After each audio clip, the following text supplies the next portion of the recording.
Hello, welcome back to my channel. Today I have a video for you. I'll be sharing you my end of term, like my improvements, my predicted grades and all of that,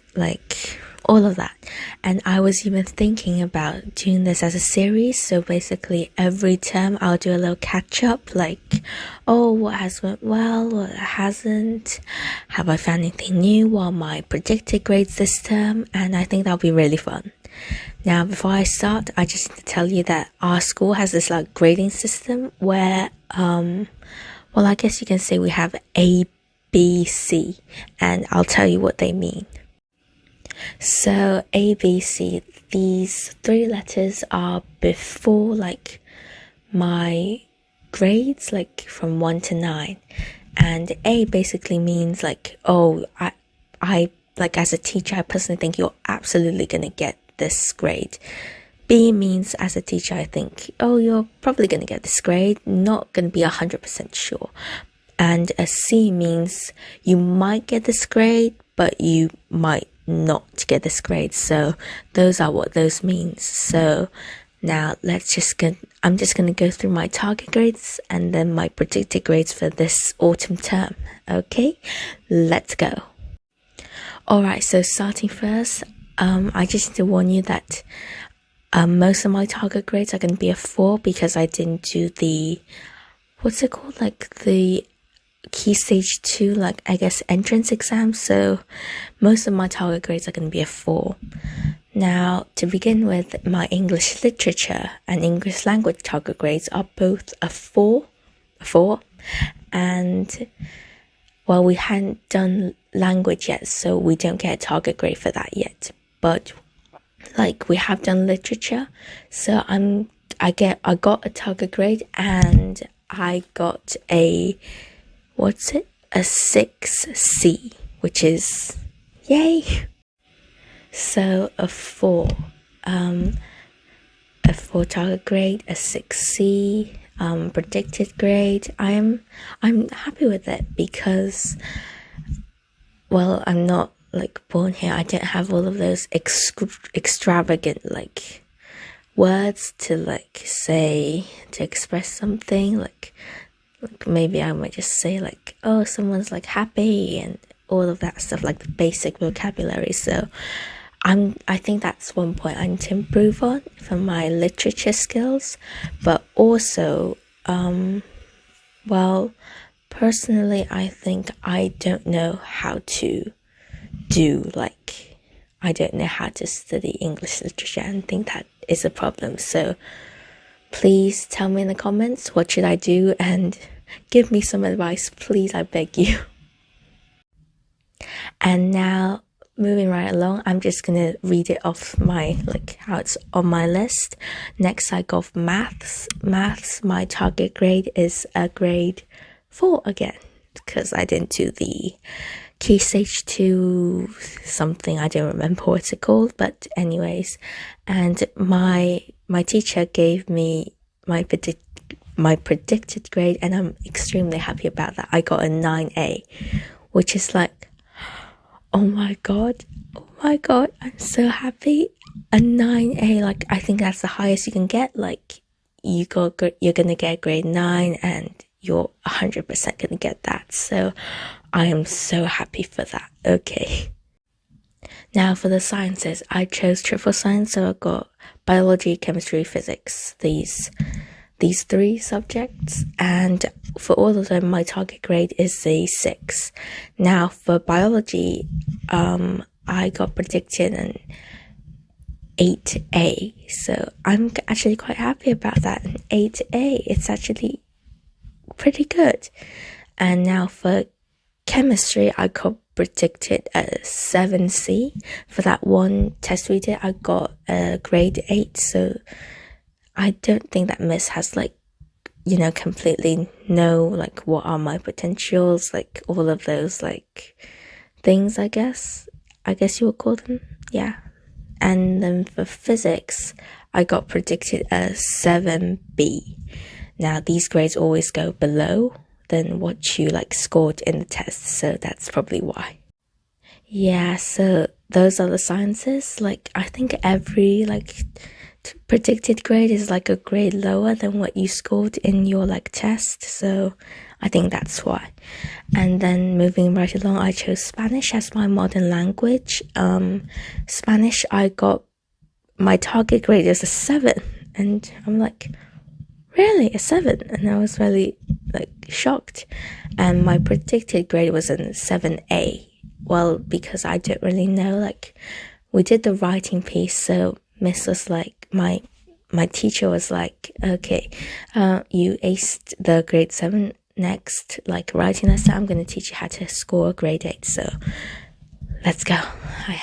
I'm going to, like, improve a bit more on that.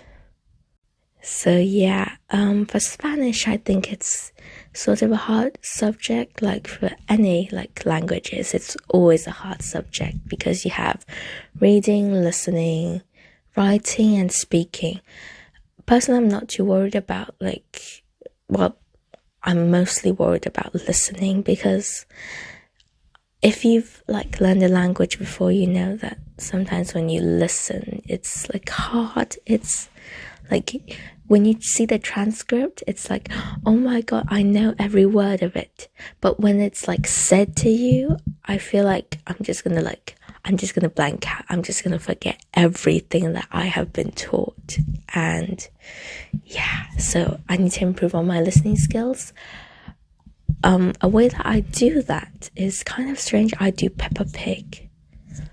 Okay, hear me out, Peppa Pig. It's easy, okay?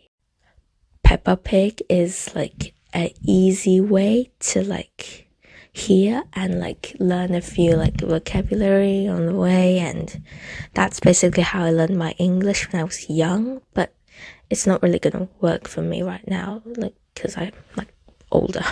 So I use Peppa Pig for listening and for listening practices, and I try to, I guess, use some like I try reading like Spanish booklets and trying to like make me sound more like a Spanish person. Like, I know that my teacher said like a lot of our students like to do something that I feel like it's super true, and that thing is that you pronounce like everything right.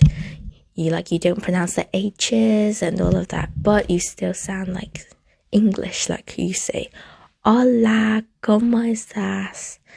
It sounds a bit weird. So, like, I tried improving my accent, I guess, acento, un poco, sí. And now, yeah, I do, hola, ¿cómo estás? Estoy bien, estoy fenomenal, ¿y tú cómo estás? All of that stuff. So it's really fun, actually. I love Spanish. Moving right along, for geography, I got again with the predicted and target grade. Like, I always get them confused. I got, my target grade is a 4. And now, since we didn't do like a test on geography yet, so I just put a 4B on there because we haven't done like a test yet. So that is why. And that is geography. And then I have business studies. Business studies, I got targeted a 4, and I got predicted a 6A. A 6A, yeah. I think why is because like right now business is like a new subject that you're doing, so your test, like the first test that I did was about like only 20 marks, so you can't really like pinpoint where you are yet. So I think that's why. Yeah, so business. And then PE. I did not pick PE as a GCSE. It's just right on there. It's like, you know, your physical education. Like, they don't give you a target grade, they don't give you a predicted grade. It's just like something that you're doing right now. And yeah, that's it. That's all of my targeted grades and predicted grades. Yeah. Okay, so again, our school has something called like effort, behavior, and home learning. You can get 3 like grades on that. You can get an excellent, a good, or like need improvement. And I got excellent on all of them, all subjects on effort, behavior, and home learning. I got all excellence. So cool. That's nice. Yeah. So like, what subjects do I feel like I need improvement on? I feel like there are like English in all levels, all aspects. I don't know how to study it. I have no idea. And I think I need to improve on my chemistry and physics. Yeah. So that is that. And well, I still have 1 more week to go, and then it's Christmas, so I might take you on a little like Christmas holiday, how I improve, how I study, not unstudy, sorry. Yeah, and oh my god, I'm so happy for this term. I feel like this term is actually really fulfilling. I got to see how GCSE works. It was really exciting, yeah. So finally, I just want to say thank you for watching. If you are just gonna start your GCSEs, let me tell you, it is not that hard. You just need to work a bit more than you worked in Key Stage 3, and I think you'll be wonderful at it. Yeah. And good luck, and I hope like you have a good time in the holidays, and thank you for listening to me rambling on, and bye. I'll see you in the next video. Bye.